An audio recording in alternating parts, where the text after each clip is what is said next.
এই হচ্ছে 2025 সালে ওল্ড এজ পেনশন অর্থাৎ বৃদ্ধ পেনশন বা জয় বাংলা পেনশন স্কিমে আবেদন জানানোর নতুন ফর্ম।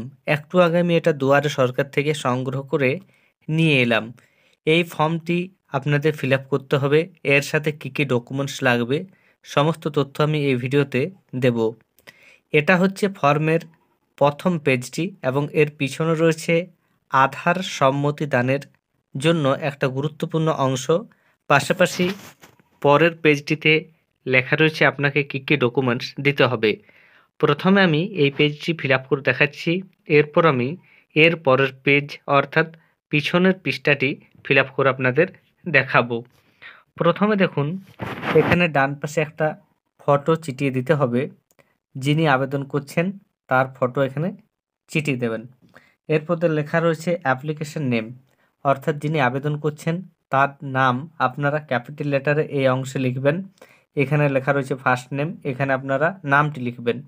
এখানে তার টাইটেল বা পদবিটি লিখবেন। এবার ধরুন কারোর মিডিল নেম রয়েছে, সেক্ষেত্রে আপনারা মিডিল নেম লিখবেন। যদি মিডিল নেম না থাকে সেক্ষেত্রে ফাঁকা রাখবেন। এরপর আবেদনকারীর জেন্ডার অর্থাৎ লিঙ্গ, যদি তিনি মেল হয়ে থাকেন তাহলে এখানে টিকমার্ক করবেন, আর যদি ফিমেল হয়ে থাকেন তাহলে এখানে টিকমার্ক করবেন। এরপর আধার কার্ড দেখে দেখে আপনারা আবেদনকারীর জন্ম তারিখ বসিয়ে দেবেন।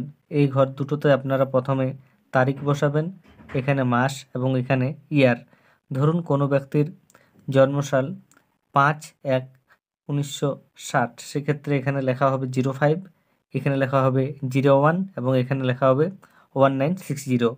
এরপর দেখুন লেখা রয়েছে age as on 1 January of current year, অর্থাৎ 2025 সালের 1 জানুয়ারি অনুযায়ী এই আবেদনকারী ব্যক্তির কত বয়স হচ্ছে সেটা আপনাদের এখানে লিখে দিতে হবে। ধরুন আবেদনকারীর বয়স যদি 65 বা 63 যতই হোক, আপনারা প্রথমের ঘরটিতে 0 বসাবেন, তারপর তার এইজটি এখানে লিখে দেবেন। এরপর রয়েছে ফাদার্স নেম। এরপর দেখুন আবেদনকারীর বাবার নাম এখানে লিখতে বলা হয়েছে। আবেদনকারীর বাবার নামটি এখানে লিখবেন এবং পদবি এখানে লিখবেন। মিডিল নাম থাকলে এখানে লিখবেন, নচেত ফাঁকা রাখবেন। একইভাবে মায়ের নাম আপনাদের লিখতে হবে। আপনারা মায়ের নাম এখানে লিখবেন, মায়ের টাইটেল এখানে লিখে দেবেন। এরপর রয়েছে কাস্ট, অর্থাৎ আবেদনকারী জেনারেল হলে আপনারা এখানে টিকমার্ক করবেন, এসসি হলে এখানে এবং এসটি হলে এখানে টিকমার্ক করবেন, অন্যান্য হলে এখানে টিকমার্ক করবেন। এবার রয়েছে ম্যারিটাল স্ট্যাটাস, অর্থাৎ আবেদনকারী অবিবাহিত হলে এই ঘরটি টিকমার্ক দেবেন, যদি বিবাহিত হন এই ঘরে টিকমার্ক দেবেন, এবং যদি বিধবা হয়ে থাকেন সেক্ষেত্রে এই ঘরে আপনারা টিকমার্ক দেবেন। এরপর রয়েছে পাউস নেম, আবেদনকারী মহিলা হলে তার স্বামীর নাম এখানে লিখবেন, স্বামীর পদবি এখানে লিখবেন। একইভাবে আবেদনকারী যদি পুরুষ হয়ে থাকেন সেক্ষেত্রে এখানে স্ত্রীর নাম এবং এখানে তিনি তার স্ত্রীর টাইটেল লিখবেন, এবং যদি মধ্যনাম থেকে থাকে সেটি এখানে লিখতে হবে। এরপর রয়েছে মান্থলি ফ্যামিলি ইনকাম, আপনাকে এখানে ইনকাম বসাতে হবে, আপনার প্রতি মাসে কত ইনকাম রয়েছে। এরপর দেখুন লেখা রয়েছে personal identification number, ration card number. এখানে আপনাদের রেশন কার্ড নাম্বার বসাতে হবে। ধরুন আপনার রেশন কার্ড পিএইচএইচ, সেক্ষেত্রে আপনি প্রথমে লিখবেন পিএইচএইচ, তারপর আপনার রেশন কার্ডের নাম্বারটি বসিয়ে দেবেন। এখানে দেখুন আধার কার্ডের নাম্বার বসাতে হবে, এখানে আপনারা আধার কার্ডের নাম্বার বসাবেন।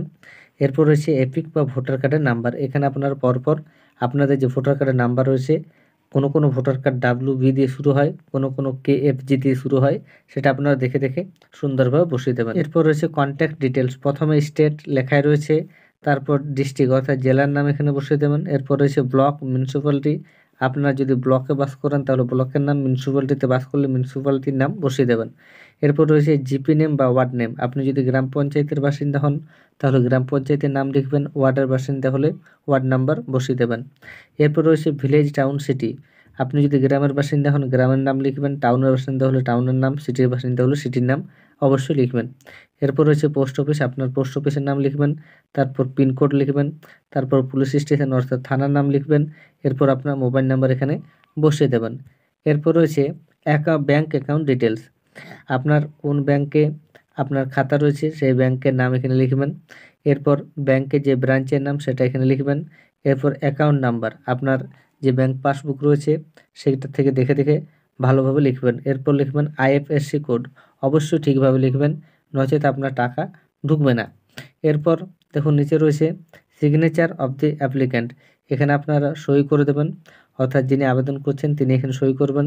সই না জানলে আপনার টিপ দিয়ে দেবেন। এরপর ডেট, যেদিন আপনি ফর্মটি ফিল আপ করে জমা দেবেন সেদিনকার ডেট এখানে বসাবেন। পিছনের অংশ রয়েছে আপনাকে কী কী কাগজ জমা দিতে হবে, বা রয়েছে কনসেন্ট অফ আধার অথেন্টিকেশন, অর্থাৎ আধার প্রমাণীকরণের জন্য আপনি সম্মতি দিচ্ছেন। এখানে ইংরেজিতেও আপনি ফিল আপ করতে পারেন বা বাংলাতেও ফিল আপ করতে পারেন, এবং কি কি জমা লাগবে সেটা আপনাকে এখানে টিকমার্ক করে দিতে হবে। প্রথমত আপনাকে একটা ফটো জমা দিতে হবে, এখানে টিকমার্ক করবেন। আধার কার্ড দিতে হবে আপনার জেরক্স, এরপর আপনাকে ভোটার কার্ডের জেরক্স দিতে হবে। এরপর যদি আপনার কাস্ট সার্টিফিকেট থেকে থাকে তাহলে আপনারা এখানে টিকমার্ক করবেন, নচেত ফাঁকা রাখবেন। এরপর রয়েছে self declaration, copy of income certificate, অবশ্যই আপনাদের দিতে হবে। এরপর ফার্স্ট পেজ ব্যাংকের আপনাকে জেরক্স দিতে হবে, এবং যদি আপনি অন্য কিছু জমা দিয়ে থাকেন তাহলে সেটা এখানে মেনশন করে লিখতে পারেন। এরপর দেখুন নিচেই যে অংশটি রয়েছে, এখানে আপনারা নিজেদের আধার নাম্বারটি বসিয়ে দেবেন, অর্থাৎ আবেদনকারীর, এবং বসানোর পর এখানে দেখুন আবেদনকারীর নাম ক্যাপিটাল লেটার এখানে লিখবেন, এবং আবেদনকারীর সিগনেচার এখানে করতে হবে।